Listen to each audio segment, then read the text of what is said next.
Hello and welcome to English Capsules. For those who can't wait, here's another espresso capsule. On today's espresso capsule, so be it, part 2. Okay, so in this capsule, we are going to contrast the use of the verb to be in simple tenses and in continuous tenses. For starters, we are going to focus on the simple tenses. When we speak about simple tenses, as you may remember or may think about, it's simple past or simple present, okay? So when we use the simple present, in general, the verb to be is for to say our name, to say characteristics about us, our nationality, our age. Those are the uses, right? Also, we use it when we want to express emotions, states, like I am happy. Exactly. Okay. And one use that is a contrast between Spanish and English, I think, is when we talk about our age. Because most people confuse and tend to use the verb have. When in English, to talk about the age, we need to use our friend, the verb be. Exactly. So I don't know if you noticed this, but this is a common mistake. Yes. Okay, so going back to the simple aspect of the verb to be, in the present, we have three forms. It is am, is, and are. And in the past simple, it is was and were. Only two instead of three.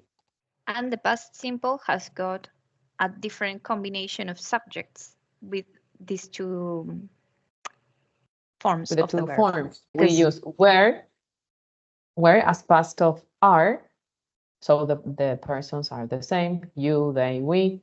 But when we refer to was, we have to consider that was is the past of is, but also the past of am. So the persons are going to be I, he, she, it. For me, this always was confusing because in my mind, it's always like I alone. Then you Yes. would have you, we, they, and then we would have he, she, it. So breaking up that for me was a terrible headache. Okay, so they are simple tenses because they only have one verb, in this case, the verb to be.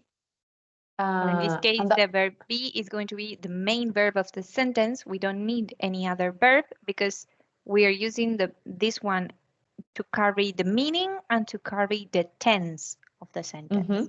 that means that it is the main verb, but also the auxiliary verb. Together, two in one. So if I want to make a negative statement, I have to say, I am not or she isn't pretty. She isn't here. Okay, so that's all I need. The verb to be and the not to make a negative statement. And if we are going to make a question, it moves to the beginning. Is she here? Okay, but no other verb is needed here. That's very important to remember.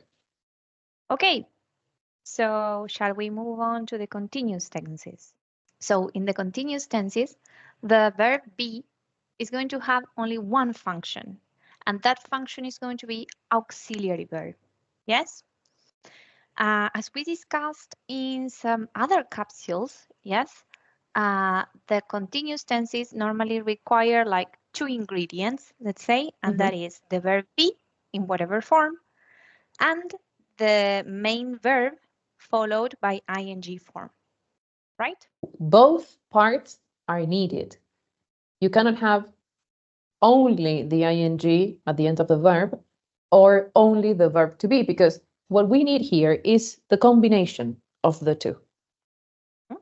That's very important. Yes, and also bear in mind that this is only for continuous tenses that we need both of them. Okay, so we use continuous tenses to talk about something that is going on right now. That's the most common use. If it is the present, The present, yes, sorry. Yes, you're right. However, if you want to follow up on the uses of the present continuous, you should go to our capsule, What Are You Doing? Yes, and there we discuss all the uses further. So as I was saying, normally we use it to refer to things that are happening right now, like I am talking with Nati. So there I have verb be and the ing form. And in this case, I have a main verb that is talking, that is telling you what action I'm doing, and is completely different from the auxiliary. Yes, when we use it in the past tense, the two elements remain. The two elements are the same. We need the verb to be, we need another verb in with the ing ending. But the thing here is what we have to do is to change that verb to be into the past tense. So instead of having am, is, or are, as we did in the present, now we're going to have was or were.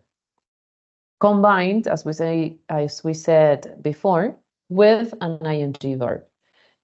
So we have, for example, she was speaking to the manager. Was speaking, two verbs. In this case, the use is not the same as to be doing something at the moment of speaking. This is something that was in progress in the past. But again, the combination is fundamental here. It is crucial. We cannot forget one of the elements. Okay, and one important thing, we mentioned that in the case of the continuous tenses, we have the auxiliary and the main, right? So the main is the one telling us what the action is, what is happening, yes? And the function of the verb be is very important because the verb be is telling us in what tense this is happening. So it's carrying the time. So as Nati was saying, if it's present is is, or are, and if it's past, was or were. And that's a way of distinguishing.